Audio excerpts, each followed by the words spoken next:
ఉండేది లేదా వాళ్ళు ఇతన్ని ఇదే సైడ్ లైన్లో ఉంచితే కూడా ఇతని ఏదైతుందో మళ్ళీ ఎన్నికల ముందు ఏదైతుందో ఏదో ఒక దారి చూసుకుంటే తప్పితే బీజేపీలో ఉంటాడని అయితే నేను అనుకోను. మళ్ళీ బీఆర్ఎస్కి వెళ్ళే అవకాశం ఉంటే గ్యారంటీ టికెట్ కూడా బీజేపీ ఇస్తుందని కూడా నాకు నమ్మకం లేదు.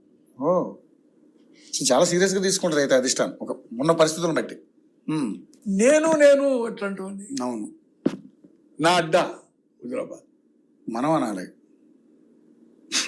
నేను పార్టీ దగ్గర తెలుసుకుంటా, పార్టీతో అడుగుతాను. నేను 7 సార్లు అక్కడి నుంచి ఎన్నికైనా నాకు అనుబంధం ఉంది. మీ అందరితోటి ఈ స్థాయికి ఎదిగాను నేను. అవును నేను ఇంతకాలం మల్కాజిగిరి కొత్త కనుక నేను ఈ కాన్స్టిట్యున్సీ 7 ఉంటే కనుక చూసుకుంటున్నా. ఇక నుంచి నేను వస్తాను, మీకేమైనా ఇబ్బందులు ఉంటే నేను సెటరేట్ చేస్తాను. మాట్లాడే పద్ధతి ఓపిక పట్టండి, మీరు ఓపిక పట్టండి. బట్ వాళ్ళు రెచ్చగొట్టినా మీరు రెచ్చిపోవద్దు. అటువంటిది అసలు ఫైర్ చేసాడు. మామూలు ఫైర్ ఇచ్చి నేను ఎలా మాట్లాడి ఫైర్ బాగా గట్టిగా ఫైర్ చాలా అంటే చాలా.